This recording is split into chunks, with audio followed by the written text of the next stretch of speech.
রাজবাড়ীর বালিয়াকান্দি উপজেলা প্রশাসনের আয়োজনে পেঁয়াজ, আম সহ বিভিন্ন কৃষিপণ্য ক্রয় বিক্রয়ের ক্ষেত্রে ওজনে অনিয়ম প্রতিরোধে ব্যবসায়ী ও কৃষকদের সাথে এক মতবিনিময় সভা অনুষ্ঠিত হয়েছে।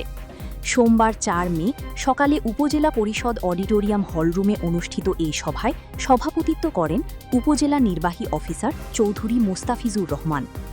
সভায় কৃষক, ব্যবসায়ী, রাজনীতিবিদ ও গণমাধ্যম কর্মীসহ স্থানীয় সুধীজনরা উপস্থিত ছিলেন। এ সময় বক্তারা কৃষিপণ্য ক্রয় বিক্রয়ের ক্ষেত্রে সঠিক ওজন নিশ্চিত করার ওপর গুরুত্বারোপ করেন এবং যে কোনো ধরনের অনিয়ম প্রতিরোধে সচেতনতা বৃদ্ধির আহ্বান জানান। উপজেলা নির্বাহী অফিসার তার বক্তব্যে বলেন, কৃষক ও ভোক্তাদের স্বার্থ রক্ষায় ওজনে স্বচ্ছতা নিশ্চিত করা অত্যন্ত জরুরি।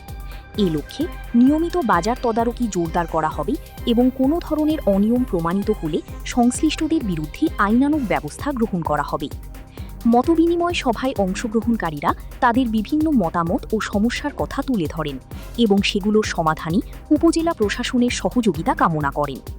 এ সময় উপস্থিত থেকে বক্তব্য রাখেন উপজেলা সহকারী কমিশনার ভূমি এহসানুল হক শিপন, উপজেলা কৃষি কর্মকর্তা রতন ঘোষ, জেলা কৃষি বিপণন কর্মকর্তা নাইম আহমেদ, উপজেলা খাদ্য নিয়ন্ত্রক কর্মকর্তা মনতোষ মজুমদার, উপজেলা বিএনপির সাধারণ সম্পাদক গোলাম সরোয়ার ভূঁইয়া, উপজেলা বিএনপির সাবেক সাধারণ সম্পাদক ও উপজেলা ইউনিয়ন পরিষদের সাবেক চেয়ারম্যান খন্দকার মশিউল আজম চুন্নু, বাজার বণিক সমিতির সভাপতি ওসমান গনি মানিক, নারুয়া বাজার বণিক সমিতির সভাপতি আব্দুল ওয়াহাব মণ্ডল, বালিয়াকান্দি বাজারের ইজারাদার ও বালিয়াকান্দি উপজেলা বিএনপির সাংগঠনিক সম্পাদক ফরিদ আহমেদ আশিক, ইসলামপুর ইউনিয়ন পরিষদের প্যানেল চেয়ারম্যান মোহাম্মদ মোহন রায়হান, বালিয়াকান্দি উপজেলা রিপোর্টার্স ক্লাবের সভাপতি সঞ্জিত কুমার দাস, উপজেলা প্রেস ক্লাবের সভাপতি মোহাম্মদ সোহেল মিয়া প্রমুখ।